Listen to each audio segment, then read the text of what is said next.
It is the 15th of the 10th, 2025. The day is Thursday. The time is 22 minutes past the hour. That means, as always, Thursday, yeah, of course, Cameron. That means, as always, a very many F1-centric thread.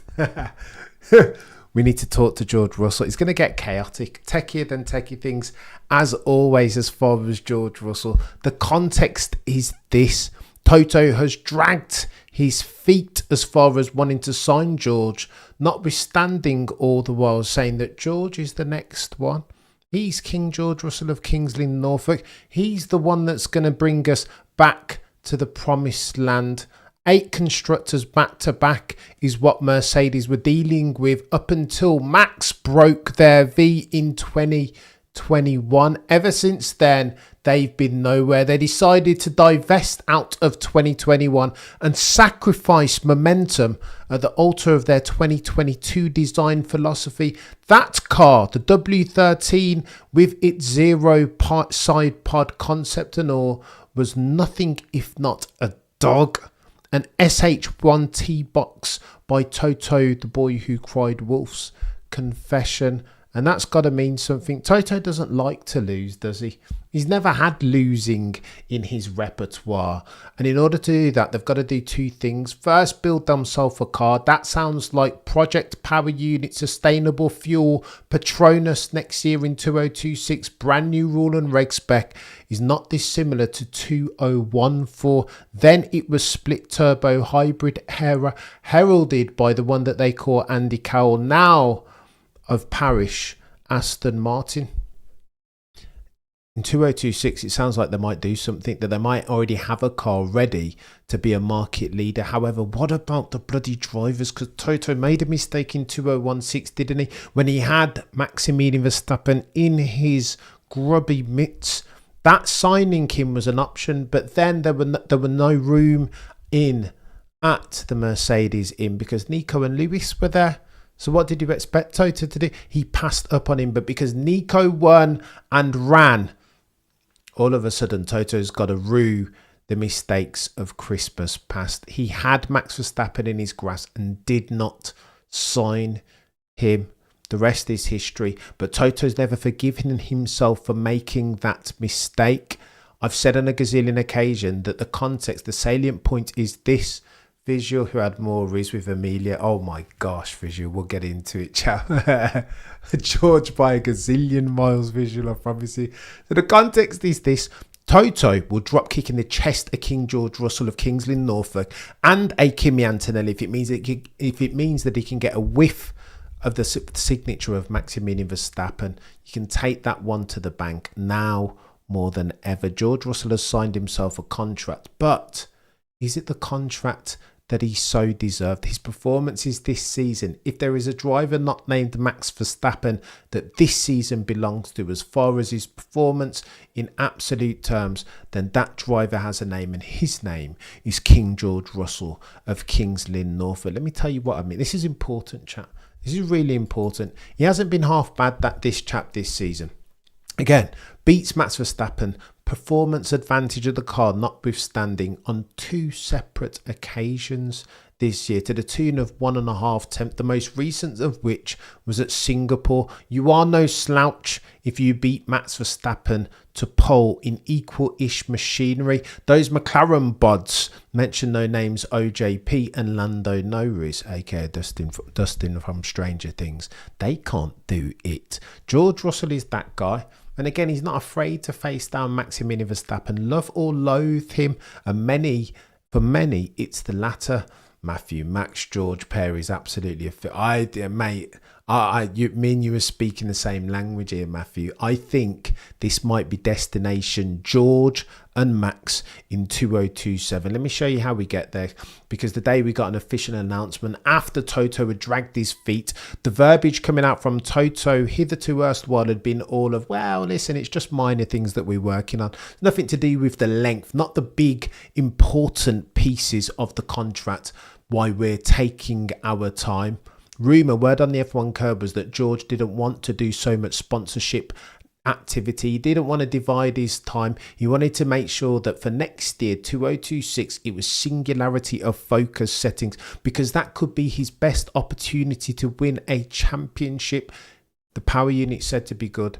They have the sustainable Petronas fuel, which is said to be market leading in terms of its efficiency. So maybe therefore next year will be George's first and potentially only bite at the championship of the drivers variety cherry, potentially.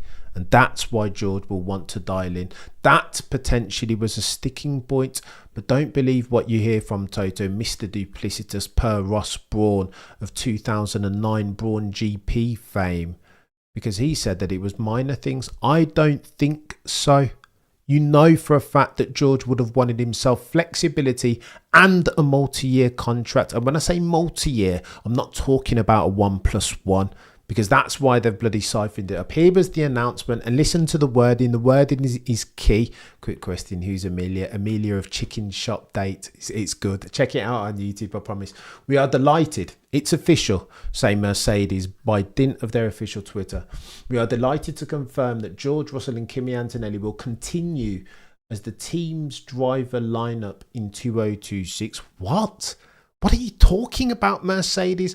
Where is the multi-year wording? Every single time one of these drivers, now if past this prologue, every single time a driver signs a new contract in Formula One, it's always X has signed a multi-year deal. They never put a number on it anymore. It's never 3 or 4 years. You hear that out the back door if word on the F1 curb is something if you want that you want to be invested in. However, this time there is no wording around a multi-year contract. And here's where we have to get techie. Put on your investigative caps, ladies and gentlemen of the F1 jury, because your boy had to go deep. Lest we forget, it's important here, because when you read these articles, it's important, super necessary to remember that all F1 journalistic publications are created equal, but some are created more equal than others. Let's hear what these guys are talking about as far as multi-year or lack thereof. In the first instance, Luke Smith, senior writer of The Athletic, a good one but not a great one, says the following. In the announcement, Mercedes did not specify the length of the extension to Russell's contract, only stating that he and Antonelli would continue as the Mercedes driver lineup into 2026. But sources with knowledge of the matter, speaking on condition of anonymity, have indicated to The Athletic that Russell has signed a multi-year deal securing his long-term future with Mercedes. Long-term insinuates 3 or 4 years potentially, but multi-year deal can mean many different things to many different people. A 1+1, a basic 1-year contract with an option, a 1-year option to extend, is a multi-year deal, is it not? I know this is terms of art and semantics, but that is a multi-year deal. Luke Smith, props, mate. But I will defer to those who are infinitely goatier as far as all things integrity, truth and objectivity as far as these F1 reporting things than he. Usher in, stage left, Andrew Benson of BBC. Here's what he said. I'm going to read this out entire because this is important. He writes, Mercedes will continue with George Russell and Kimi Antonelli as their driver lineup for the 2026 Formula One season. The announcement with the team had been saying for weeks was a foregone conclusion, comes on the eve of the United States Grand Prix weekend and 10 days after George Russell's dominant win in Singapore. Team principal Toto Wolff said, confirming our driver lineup was always just a matter of when and not if. Well, hang on a second there, Toto. We've got to fact check this dude. Don't make me out like I am silly. Don't make me out like I am some sort of F1 abbot of unreason, because only a couple of months ago, Toto, you were the one saying that it would be fiduciary malfeasance, that you wouldn't be doing your job as a team principal, come CEO, come 33% shareholder, if you did not explore every opportunity to sign the best driver in F1. Mention no names, Max Verstappen. That was you, Sir Toto. Those are your words, not mine. So what are you talking about now? What are you on about? As soon as Max Verstappen committed to 2026, it's only then that you started talking about it was only a matter of time, a matter of when, and not if. Don't be so duplicitous. Stop being some form of commercial chameleon, Toto. It doesn't suit you, sir. Confirming our driver lineup was always just a matter of when. Well, not when Max was on offer, not when his signature was at stake, when it looked like he might come over to Mercedes and the boys and girls from Brackley and Brixworth as soon as 2026. Stop being duplicitous, Toto, the boy who cried wolf. He continues. Toto says, quote, "We wanted to take our time, handle the negotiations properly and make sure everyone on all sides was happy." Yeah, that's because you thought Max Verstappen was on offer. You wouldn't have been happy had you signed George then, would you? Because you would have signed George then if that would have made you happy. You wanted and still want yourself some of the Max Verstappen PLC, don't you, Toto? Let's be honest. Says, "I'm pleased that we've done that. George and Kimi have proved a strong pairing. Strong, but not strongest." Toto continues, quote, "And we're excited to continue our journey together. Our focus is now on the final 6 races of the year as we fight for second in the Constructors and onwards to 2026 and a new era in F1.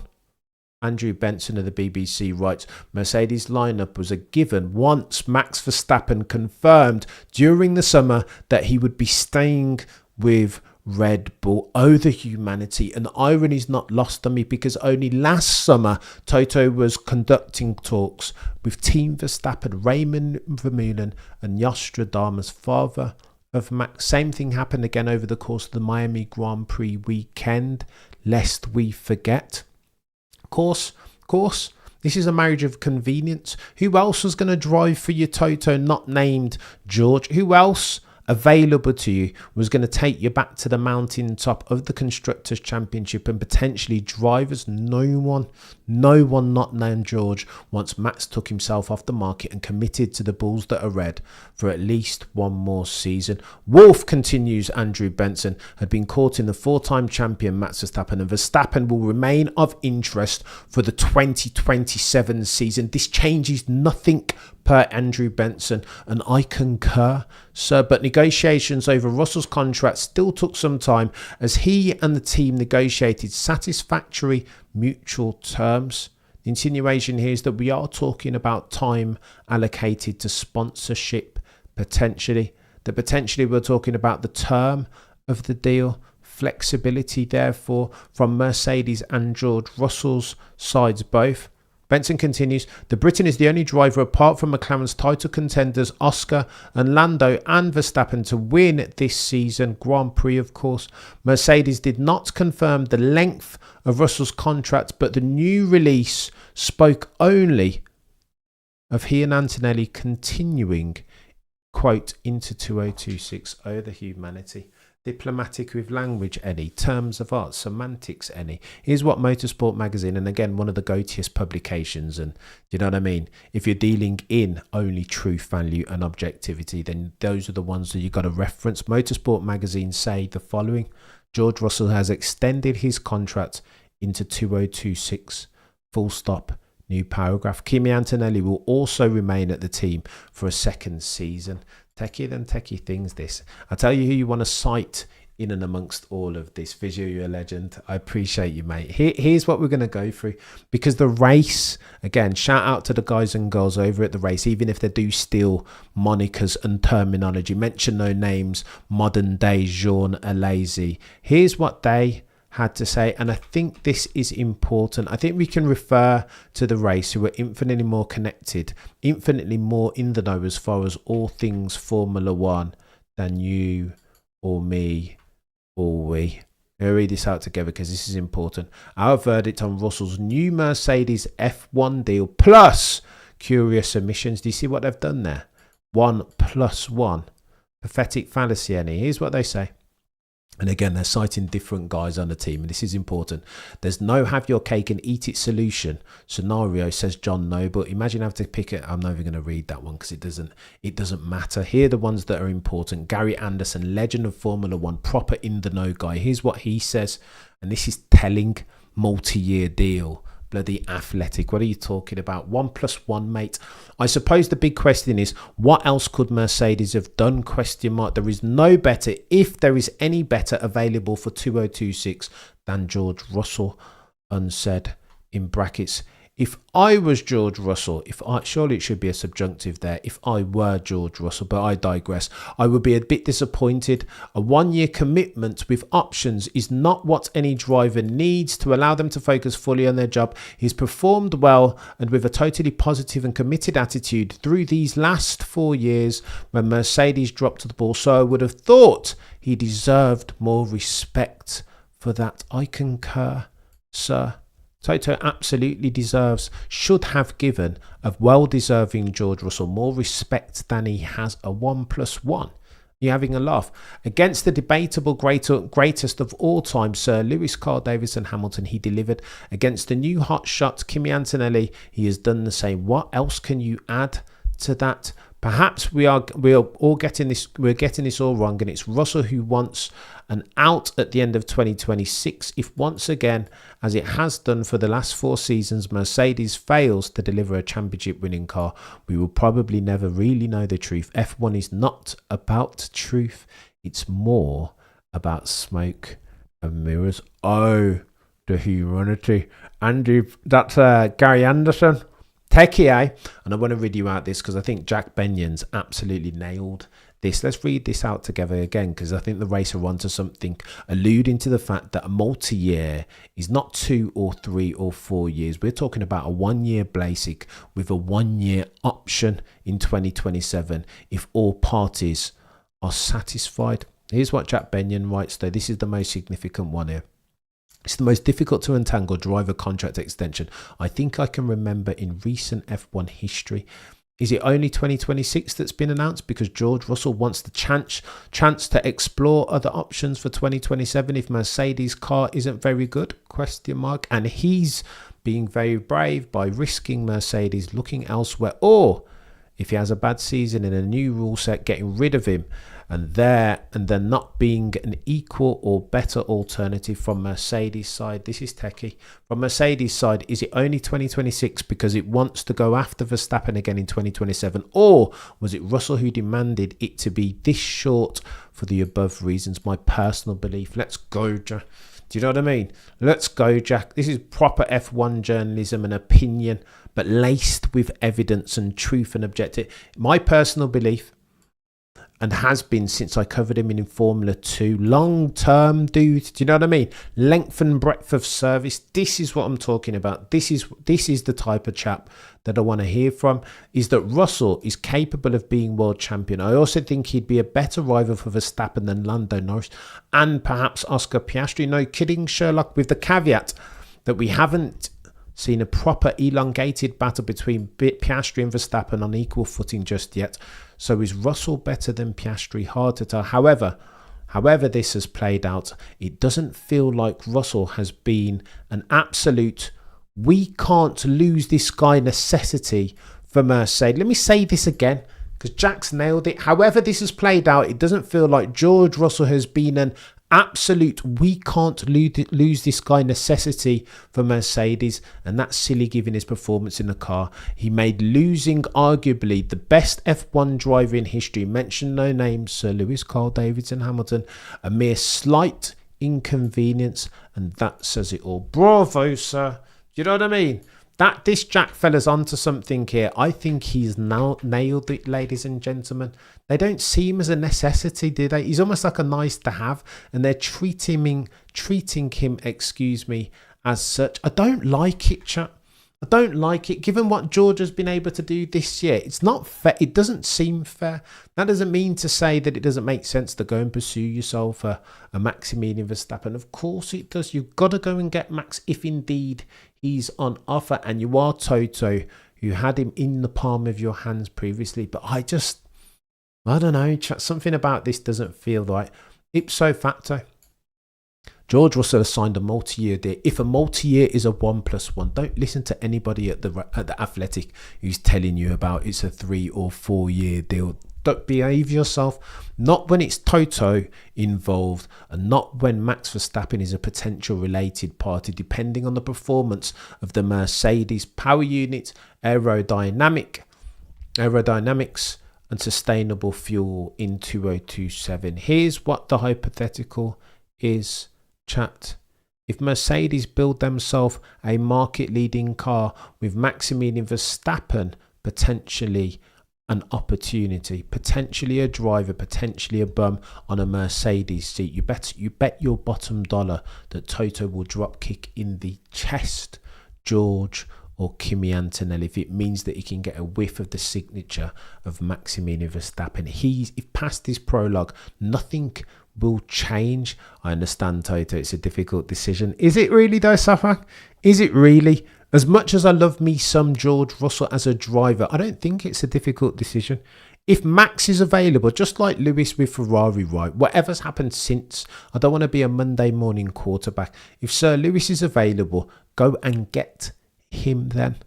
It's a no-brainer. There is no decision to be made. And with Max, it's the same, probably even more so given the exploits of the last 12 or 24 or 36 months. If Max is available, you go and get him, irrespective of whether your name is Toto Wolff, especially if your name is Toto Wolff given the past.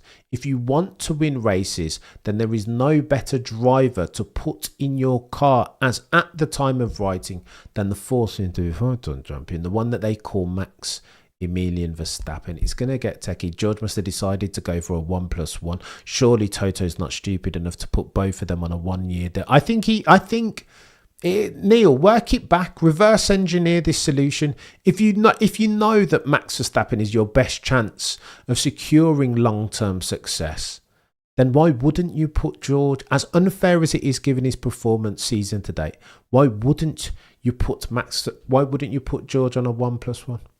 Why wouldn't you? Still don't think disrespect to George is fair. It is disrespect to F1, and it is not fair. I agree. But square that circle for me though, F1. How do you reconcile yourself with those options? If Max is there, you go and get him. You do everything in your power, even if that means disrespecting George and giving him a 1+1. As brilliant as George Russell has been this season and last and the year before that, he's been God tier, second best driver on the grid bar none, I would argue, right there next to Max. Who like Jack Benion's just said, who better to give Max Verstappen a run for his money on the current grid than George Russell? I don't know the answer to that. I think it's him. Chat. So to give him then a multi-year deal is sacrilege. But I understand, Toto, the boy who cried wolf. Can you continue to compare Oscar to George or a Charles? Go on. Issa, do you think... I think George is better than both of those. Over the course of a 24 race championship, I think I'd give that to George, if I'm honest. I just think he's better. More resilient, more committed than a Charles. Makes less mistakes. Probably not as quick in absolute terms pace than a Charles. But I think he gets it done more regularly. He'll accumulate more points more frequently than Charles. And I think the same as far as Oscar, all of a sudden, with words and attitude, driving, behave, continue to compare Oscar and George. Fair point, Michael. What's Michael saying? I hope so too. Waiting for 2 seasons for a decent car for the best drivers is annoying. 100% Safak. But I don't think we'll have to wait too long. 2026 will be something of a placeholder. And then once Max sees where the real beans is to be earned, which one of those teams on the current grid has the quickest machinery and increases materially his probability of fulfilling his not insubstantial potential, forcing to be five-time champion, then there's going to be real movement in the drivers' market. Proper driver silly season. George is more controlled than Charles. 100% Safak. George is definitely better. Yeah, shame. George is definitely better than Lavender Lando. Oh my gosh. You're really calling Lando Lavender Lando? How very dare you, Sebastian. Lando with those options, but neither is in the same class as Max. I would concur. I think Max is ever so slightly a touch above, but do you know what I mean? Truth, value, objectivity. Dear Cam, in the stewards room, George is playing dirty. You reap what you sow. George can't complain. Max, He won't be. He won't need to complain, Jada. If Middle England is anything to be believed, the rumour is that Mercedes have the whip hand right, that they'll have the quickest car in 2026 and potentially 2027 and 2028 shortly thereafter. So why would he? It feels like George has the whip hand right. He only needs another season if again he's going to have a serious crack at a drivers' championship. One is all that counts. DH, it seems like it's a 1 year, a 1 + 1 year deal. Everybody keeps using the multi-year terminology, not inclusive. Luke Smith of The Athletic. I think a multi-year deal is a 1 + 1 in this instance because Gary Anderson and all the boys and girls over at the race say so. 1 + 1, multi-year. Of course, it's going to get techier than techier things. Listen, we go live again, same time, same place tomorrow. George Russell, in summary, multi-year deal. If indeed a multi-year deal is a 1 + 1, Toto, the boy who cried wolf, needs to put some respect on George Russell's name under the aegis of his performance, God tier levels of season to date. That being said, you've got to empathise with Toto, because he will know, he'll be acutely aware more than most on the back of 2021, 2, 23 and 24, that if there is a guarantee, if there is such a thing as far as a driver for success in the medium to long term, then he has a name, and his name is Maximilian Verstappen. And so, of course, can we blame them for holding out, for bending over backwards, for drop kicking in the chest of George Russell and or a Kimi Antonelli, if it means that he can get a whiff of the signature of the four-season high-time champion, Maximilian Verstappen GOAT? Absolutely not. Go for it, Toto. Sign yourself, Max. Amend for the mistakes of Christmas past. Because again, in Maximilian Verstappen, man who potentially is worth 2 to 3 tenths on the rest of the grid in equal machinery. Mention the names Franz Tost. Of course, you've got to go for him. You would be stupid not to. Indeed, it would be fiduciary malfeasance on the part of Toto, the boy who cried wolf. But I digress.